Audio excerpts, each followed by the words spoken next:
Assalamualaikum warahmatullahi wabarakatuh. Nama saya Ilham Bayatul Husna dari kelompok 2 Humanistik, mentornya Atif Purwaningsih. Di sini saya akan mempresentasikan 6 materi pasca LK 1 atau latihan kepemimpinan 1. Materi yang pertama ada IMAPKIN. IMAPKIN adalah Ikatan Mahasiswa BK Indonesia. IMAPKIN secara resmi terbentuk melalui Kongres 1 IMAPKIN pada bulan Desember 2007 di Jakarta. IMAPKIN merupakan suatu forum silaturahmi mahasiswa bimbingan dan konseling di seluruh Indonesia yang berfungsi sebagai wadah untuk bertukar informasi dan pengalaman agar semakin memperkaya ilmu tentang bimbingan dan konseling dan isu-isu terkait di masyarakat, dan sebagai wadah aspirasi perjuangan masyarakat bimbingan dan konseling di Indonesia. Untuk itu, IMAPKIN perlu forum-forum formal untuk membahas isu-isu penting yang terkait dengan bimbingan dan konseling juga. Untuk merumuskan rencana strategis dalam mencapai tujuan-tujuan internal dan eksternal organisasi di tataran daerah, wilayah, dan pusat. Selain itu, dibutuhkan pengembangan sumber daya manusia IMAPKIN agar organisasi ini dapat berjalan dengan optimal, serta untuk semakin mengkondisikan eksistensi pengeluaran publik dan pemerintah atas keberadaan IMAPKIN.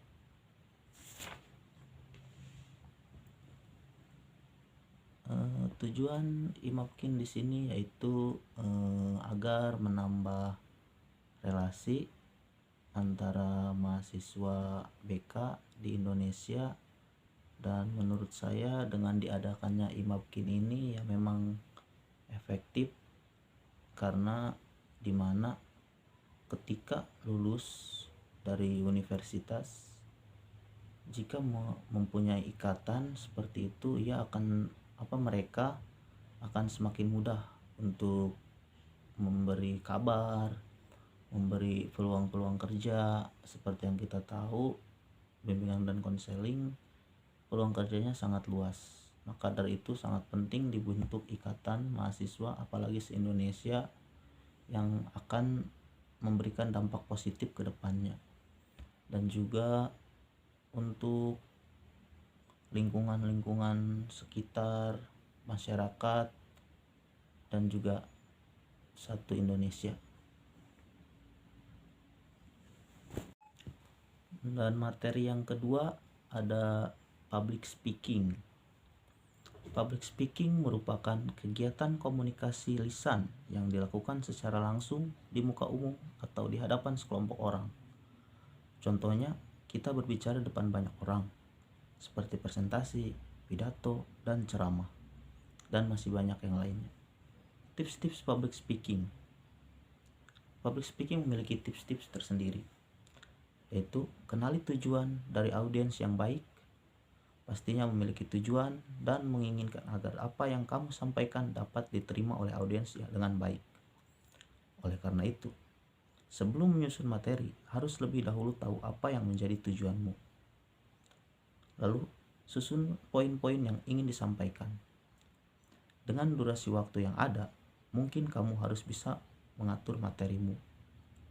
3. Persiapkan alat bantu jika diperlukan. Jika ingin situasinya memungkinkan, siapkan alat-alat bantu seperti slides presentasi untuk menampilkan gambar atau cue card yang berisi poin-poin yang akan kamu bahas. Lalu yang keempat adalah kuasai materi dengan berlatih terus-menerus. Praktik makes perfect. Ini adalah poin terpenting dalam public speaking agar berjalan lancar. Latihan dengan berkali-kali dan ajak teman menonton agar ia bisa memberimu komentar dan saran. Yang kelima, perhatikan aspek non-verbal di atas atau di depan banyak orang. Latihan seolah kamu sudah di atas panggung atau di depan banyak orang. Jadi jangan hanya terpaku oleh materi kamu saja. Dan yang keenam, be confident. Saat kamu sudah siap semua dan kamu takut tampil gugup sebelum tampil, jangan khawatir, karena hal itu wajar. Yang dilakukan adalah mencoba untuk rileks dan mengambil nafas dengan panjang, lalu menghembuskan. Public speaking ini sangat bermanfaat untuk kita. Artinya agar kita memiliki pengalaman, berani di hadapan semua orang, berbicara depan umum, yang kita bisa memberikan informasi-informasi untuk orang lain. Begitu juga dengan pengetahuan dan wawasan. Dan materi yang ketiga yaitu manajemen aksi. Manajemen aksi di sini dikatakan sebagai persiapan ketika kita akan melakukan aksi. Yaitu tentunya ketika melakukan aksi kita harus mempunyai persiapan yang sangat matang. Dimana saya ambil di sini ketika tragedi mahasiswa tahun 1998. Pertengahan Mei 1998, gelombang aksi mahasiswa yang menuntut Presiden Soeharto mundur dari jabatannya semakin bertambah besar. Hingga kemudian pada 18 Mei 1998, ribuan mahasiswa yang berdemonstrasi berhasil menguasai gedung DPR dan MPR. Pada hari yang sama, pimpinan DPR yang diketuai Harmoko juga meminta Soeharto mundur. Namun, ada cerita menarik di balik peristiwa bersejarah di era reformasi itu.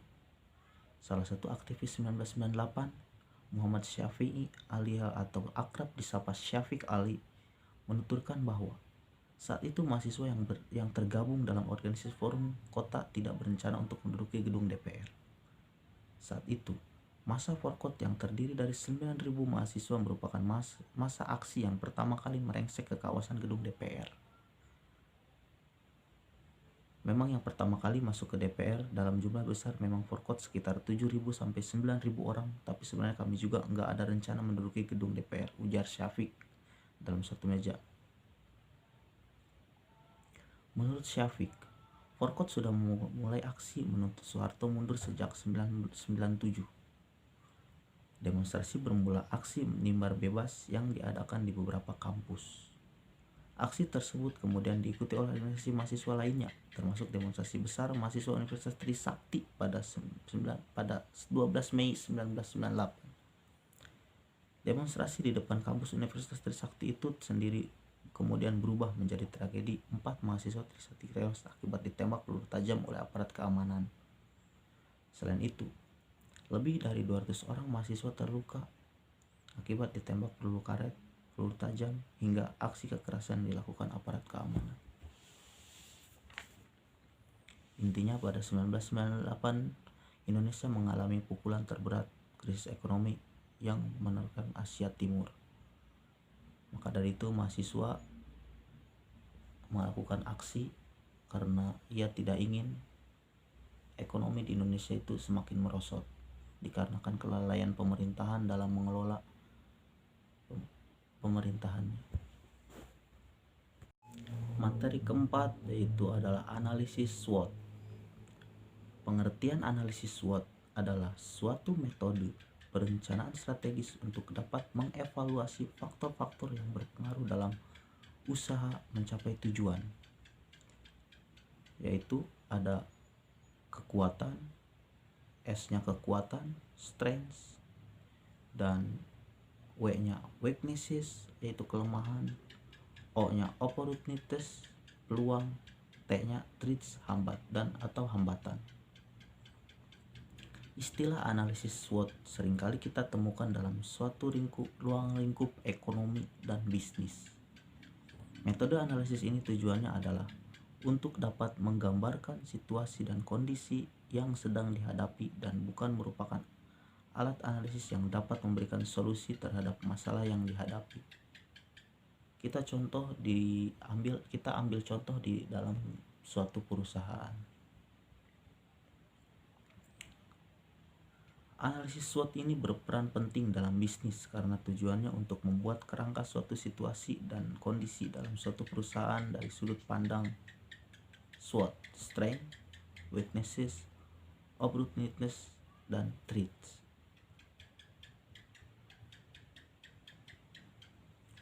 Manfaat analisis SWOT adalah banyak sumber yang mengatakan bahwa analisis SWOT adalah suatu metode analisis yang paling dasar.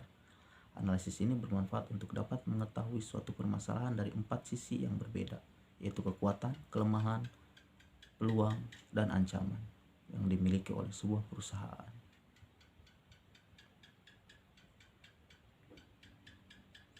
Jadi secara umum, manfaat analisis SWOT yaitu perusahaan akan menjadi lebih memahami kekuatannya dan memberikan rekomendasi untuk meningkatkannya. Perusahaan akan dapat melihat suatu peluang dan dapat mempertahankan peluang. Perusahaan mengetahui suatu kelemahan serta mencari solusi untuk mengurangi kelemahan tersebut. Perusahaan mengetahui suatu potensi ancaman serta mencari solusi untuk menghindari ancaman tersebut.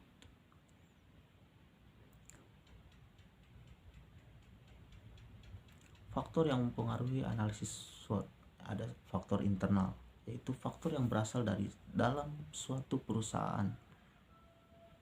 Contohnya adalah sumber daya keuangan yang memadai, sumber daya manusia yang kompeten, properti teknologi terkini, kepercayaan masyarakat terhadap perusahaan, kemampuan pemasaran yang baik, kemampuan distribusi yang baik, dan lain-lain.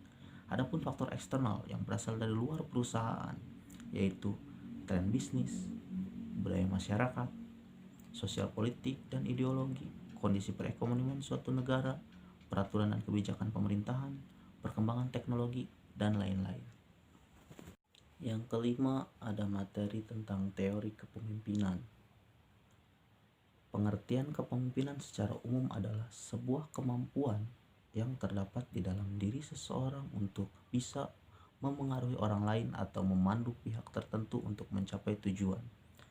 Sementara itu, definisi pemimpin dalam Kamus Besar Bahasa Indonesia adalah orang yang memimpin. Jadi seorang pemimpin wajib memiliki kemampuan untuk memengaruhi atau memandu sekelompok orang atau pihak. Teori kepemimpinan salah satunya adalah teori karakter merupakan sebuah teori yang menitik beratkan karakter tertentu yang mampu menyukseskan kepemimpinan. Contohnya karakter fisik, intelijensi, ketegasan, dan sebagainya. Yang kedua ada teori perilaku. Beberapa perilaku yang mencerminkan karakter pemimpin. Pelaku tersebut ada dua, yaitu job center yang berfokus pada pekerjaan dan employee yang berfokus pada kondisi pada karyawan atau bawahan di sebuah proyek. Yang ketiga, teori kepemimpinan situasional. Teori yang dikembangkan oleh Hersey dan Burkhardt ini yang memiliki titik berat pada kematangan para pengikut atau bawahan. Fungsi kepemimpinan yaitu ada fungsi instruktif, menetapkan pemimpin sebagai pengambil keputusan dan pemberi tugas terhadap para bawahan. Fungsi konsultatif, sifatnya dua arah. Bawahan dapat berkonsultasi pada pemimpin untuk mencari jalan terbaik dalam mencapai tujuan bersama. Adapun fungsi partisipasi, pemimpin mampu mengaktifkan partisipasi para peserta sehingga mereka juga turut berpartisipasi dan berinisiatif dalam suatu proyek. Ada fungsi delegasi. Pemimpin mampu untuk mendelegasikan suatu wewenang kepada orang lain yang memang sesuai dengan tugasnya tersebut. Fungsi pengendalian. Pemimpin mampu untuk mengendalikan segala aktivitas bawahan agar objektif, bertugas untuk mencapai tujuan dan tidak keluar jam. Menurut saya, pemimpin di sini diartikan beda dengan bos. Pemimpin artinya kita ikut bekerja bersama rekan-rekan kita. Beda dengan lainnya dengan bos. Bos adalah hanya memerintah tanpa melakukan pekerjaan. Jadi di sini kontribusi pemimpin sangat besar agar bisa mengkoordinir rekan-rekannya dalam mencapai tujuan bersama. Yang terakhir atau yang keenam adalah materi tentang teknik persidangan. Persidangan didefinisikan sebagai pertemuan formal sebuah organisasi guna membahas masalah tertentu dalam upaya untuk menghasilkan keputusan yang dijadikan sebagai sebuah ketetapan bersama. Keputusan dari persidangan ini akan mengikat kepada seluruh elemen organisasi selama belum diadakan perubahan atas di ketetapan tersebut. Ketetapan ini sifatnya final sehingga berlaku bagi yang setuju ataupun yang tidak, hadir ataupun tidak hadir ketika persidangan berlangsung. Jenis persidangan. Ada sidang pleno. Sidang pleno diikuti oleh seluruh peserta dan peninjau permusyawaratan. Sidang pleno dipimpin oleh presidium sidang. Sidang pleno biasanya dipandu oleh steering committee. Sidang pleno membahas dan memutuskan segala sesuatu yang berhubungan dengan permusyawaratan. Dan ada juga sidang paripurna.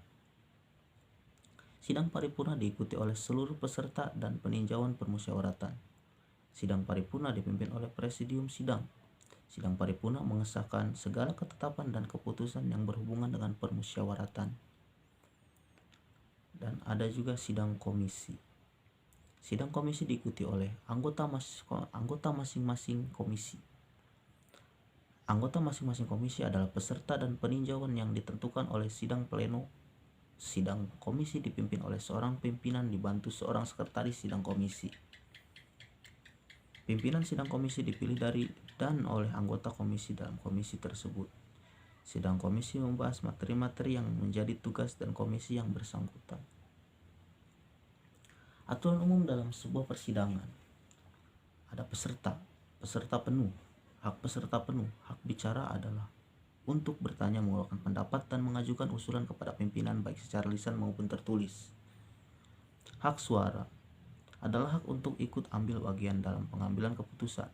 Hak memilih adalah hak untuk menentukan pilihan dalam proses pemilihan. Hak dipilih adalah hak untuk dipilih dalam proses pemilihan. Kewajiban peserta penuh mentaati tata tertib persidangan atau permusyawaratan, menjaga ketenangan, harmonisasi persidangan. Peserta peninjau. Hak peninjau, hak bicara adalah untuk bertanya, mengeluarkan pendapat, mengajukan usulan kepada pimpinan baik secara lisan maupun tertulis. Kewajiban peninjau mentaati tata tertib persidangan atau permusyawaratan, menjaga ketenangan, harmonisasi atau persidangan. Presidium sidang. Presidium sidang dipilih dari Presidium sidang dipilih dari dan oleh peserta permusyawaratan melalui sidang pleno yang dipandu oleh panitia pengarah. Presidium sidang yang bertugas untuk memimpin dan mengatur jalannya persidangan seperti aturan yang disepakati peserta. Presidium sidang berkuasa untuk memimpin dan menjalankan tata tertib persidangan.